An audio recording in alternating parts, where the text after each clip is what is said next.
30-06 Springfield and shit hit the fan. Dudes, we're going to talk about it today on the channel. Why do we do these cartridge videos? Well, for a number of reasons. One of the reasons is fun.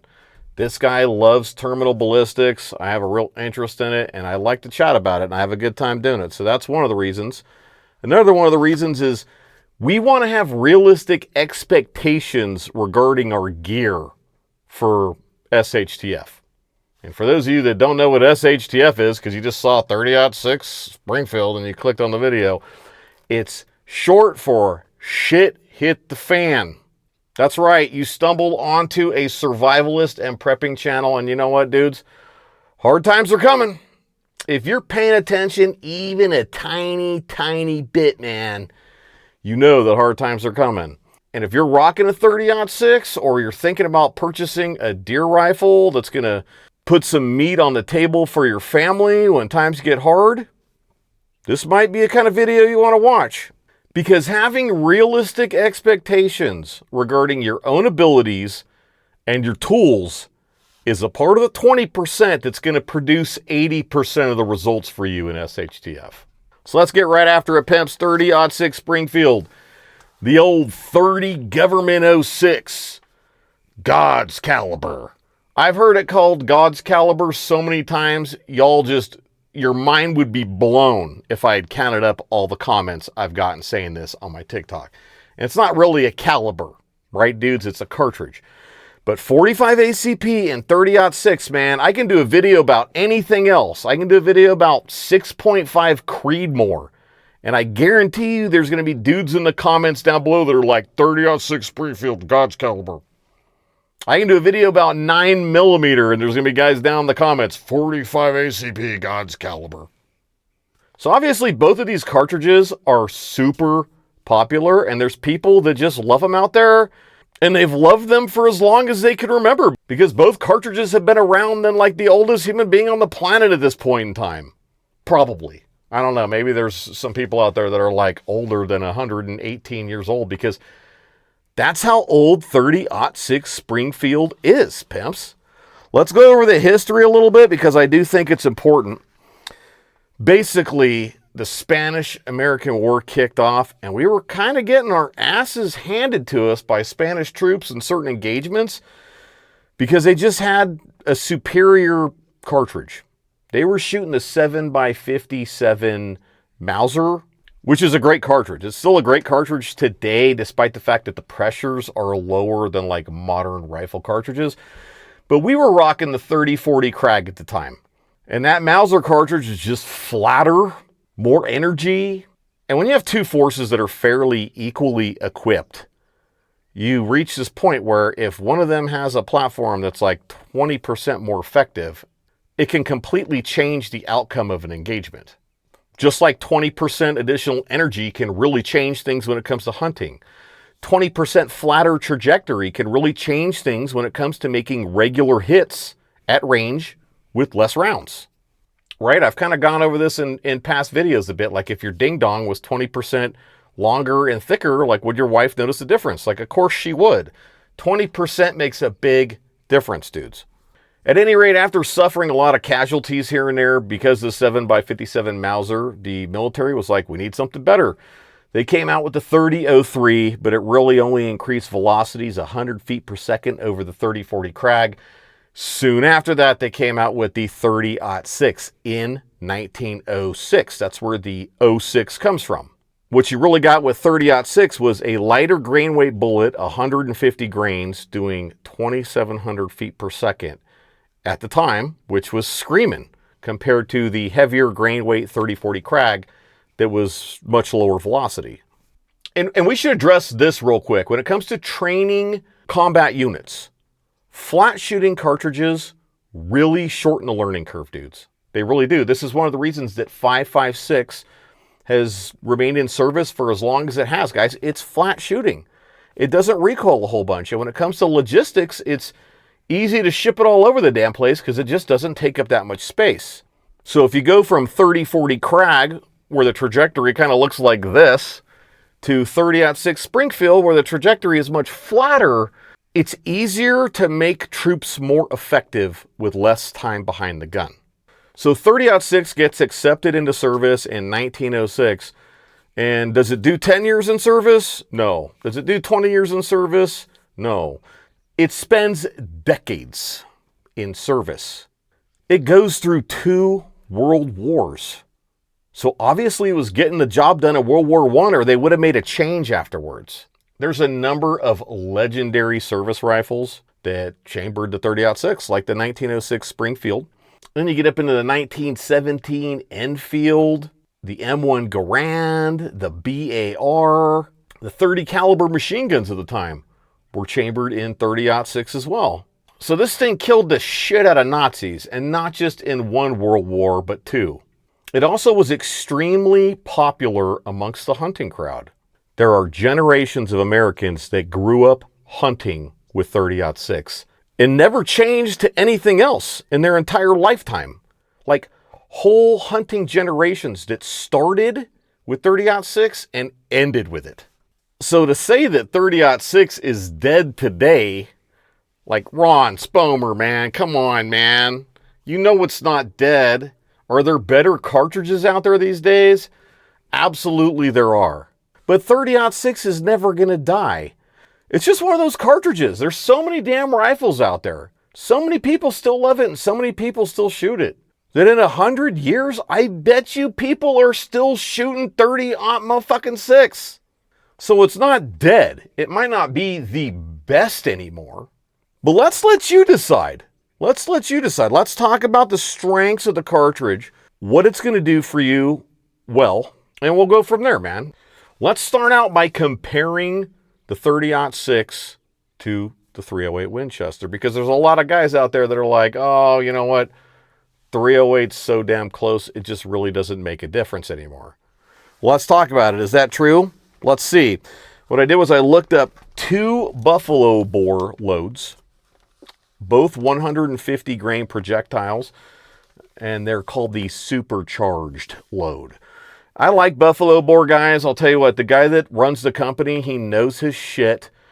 And if you're looking for max pressure loads produced by a company, this is a great place to get them.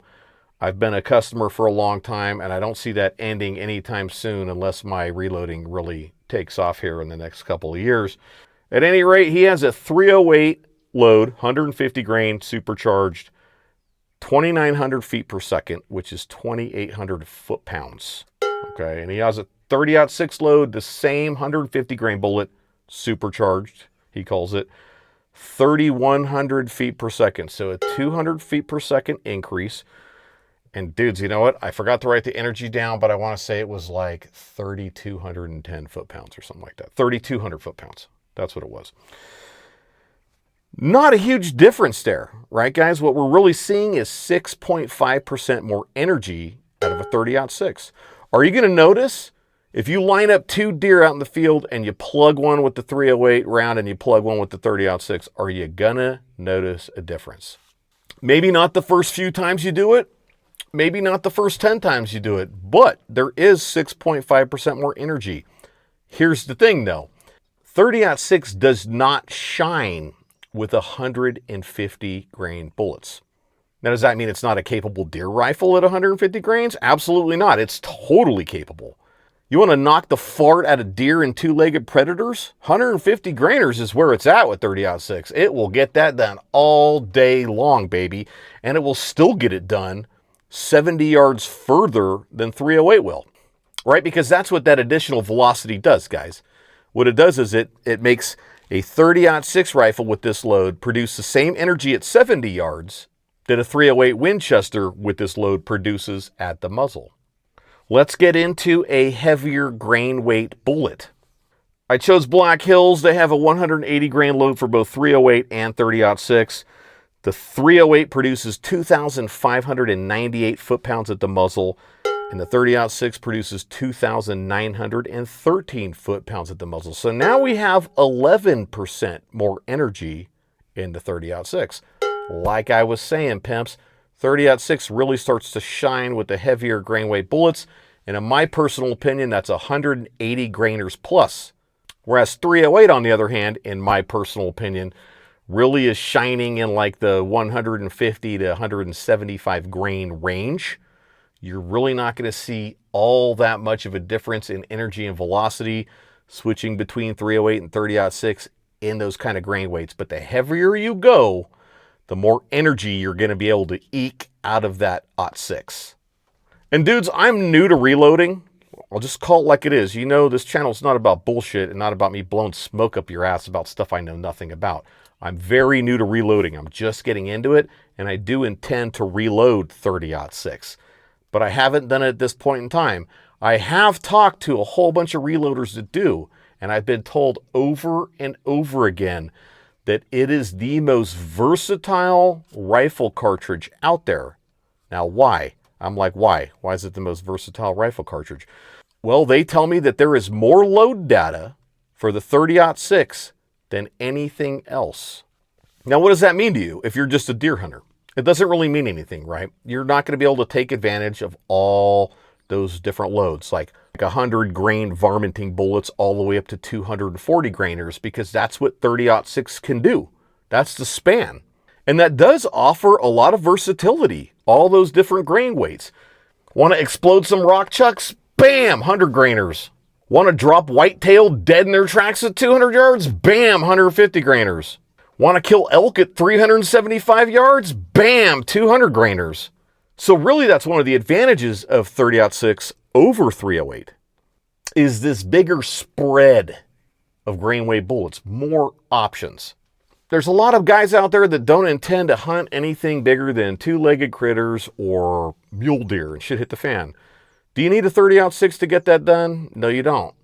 But if you're in a place where the critters get even bigger, maybe you've only done deer hunting up to now, but you want to do some black bear hunting. Maybe you want to hunt some inland grizzly bears that usually don't get super giant. Elk, muskox, bison. The 30-06 is going to be more capable of that than the 308 Winchester will be. So if you've recently fallen in love with hunting and you're like, yeah, you want to go bigger and you want to get bigger animals, man, 30-06 makes a lot of sense. It's extremely prolific. This cartridge is all over the damn place, pimps.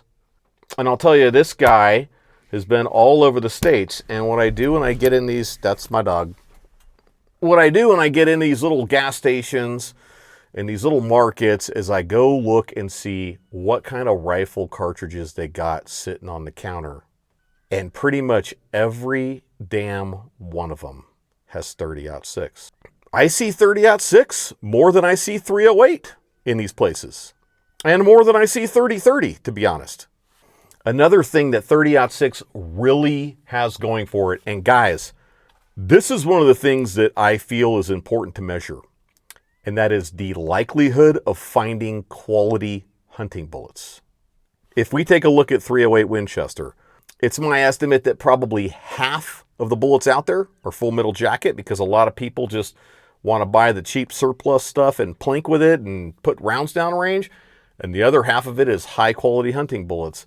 With 30-06 Springfield, I'm willing to bet that 85% of the ammunition floating around out there in North America is quality hunting bullets, and the other 15% is full metal jacket. What does this mean to you? Well, this means that in shit hit the fan, if you had to scrounge for 30-06, chances are you're going to find quality hunting bullets. And it really matters. There's things worth repeating on this channel over and over and over again, guys, and that's one of them. It really makes a big difference, dudes. Like, I would probably rather get hit by a 7.62 by 39 full metal jacket than a high grain weight quality hunting bullet in 5.56. So for all you preppers out there that are just stockpiling FMJ like an SOB, man, start burning that shit up as practice ammo and start buying some quality hunting bullets. So that's a big plus for me when it comes to 30-06, knowing that if I had to trade for, you name it, reloads, factory ammo, whatever, when times get hard, it's going to be bullets that are going to work well. And it's also not super expensive, dudes. I look all the time when I go to the store, and dudes, 30-06 costs you the same as 308 Winchester. And what does that tell you? Well, here's what it tells me, because these ammunition companies, what they do is they tool up to do a run of 308, right? So they get all their tooling sorted out. They're pumping out brass cases, packing primers in there, filling them, boom, seating bullets, packing them away in their little cases and all that kinds of shit. And they're going to do a run of like so many hundreds of thousands, if not millions of rounds before they change the tooling and they do a different cartridge. 30-06 has longer brass cases, more powder, and costs the same amount as 308. And what that tells me is that the ammunition companies produce an absolute shit ton of 30-06 Springfield. Platform options for this cartridge are not the best. They're really not, dudes. There are some semi-automatic rifles out there that shoot 30-06, and usually they're not of the tactical variety, although I know that there is a small number of those out there. So what are we really looking at when it comes to the goal that we want a rifle in 30-06 to accomplish for us and shit hit the fan? Like, where does this really fit in? And for me personally, it fits in as a hunting rifle when it comes to putting big game down. And I feel like it also can fill a dedicated marksman role. There's plenty of very accurate options out there and affordable rifles as well, guys. As a matter of fact, I've been sharing with my patrons on Patreon some rifles I'm seeing on Gunbroker that are like super deals. Super deals. And a couple of those recently have been chambered in 30-06. It is a standard length action, but dudes, you're really not looking at a rifle that's that much heavier than a short action. And to have an efficient hunting / DMR rifle chambered in one of the top 5 most common cartridges in North America, it's going to be a win and shit hit the fan. Of course, you always have to think of your own situation, guys. Is your maximum hunting distance 100 yards? Like, are you in the deep woods? Well, 30-06 probably isn't going to make much sense for you. But you guys have seen the area around here in a lot of my videos, man. 30-06 makes a lot of sense. When it comes to the weight of ammunition, you're really not looking at a whole bunch of additional weight in 30-06 over 308 unless you're going to those higher grain weight bullets. Because, guys, that's what really makes your ammunition heavy, is the grain weight of the actual bullet. The powder and the case itself, they're just not that heavy. Bottom line, 30-06 isn't dead. What you're getting is a cartridge that's efficient for what it is, easy to find, quality hunting bullets are affordable and all over the damn place. It's 30 caliber as well, so lots of options there when it comes to scrounging bullets, powders, primer, etc. And it works. It fucking works, guys. Every damn thing on the planet has been killed with 30-06. We're going to wrap it up with a story about my dad hunting with his 30-06. He was big into whitetail hunting and elk. And this one time he was out with his homeboys doing their thing, and they didn't see anything that morning, and they're about to head back to camp, and this big bull elk comes up on the ridge, like right across from him. It wasn't that far. It was like a little over 700 yards. And his buddy bets him a 6-pack of beer that he can't kill that elk.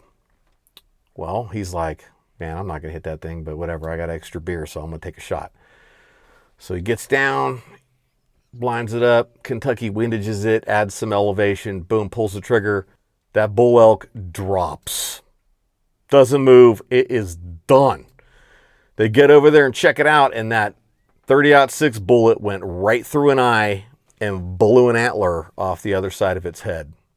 Now, is that something other cartridges couldn't get done with that lucky-ass shot? No, of course they could have, right? Because shot placement trumps all other metrics. But it's still a cool 30-06 story. So make sure you share any cool-ass stories you have down in the comments. Now, I'm going to say that I don't condone making shots like that on big animals unless you've trained for it at the distance and you know you can get it done.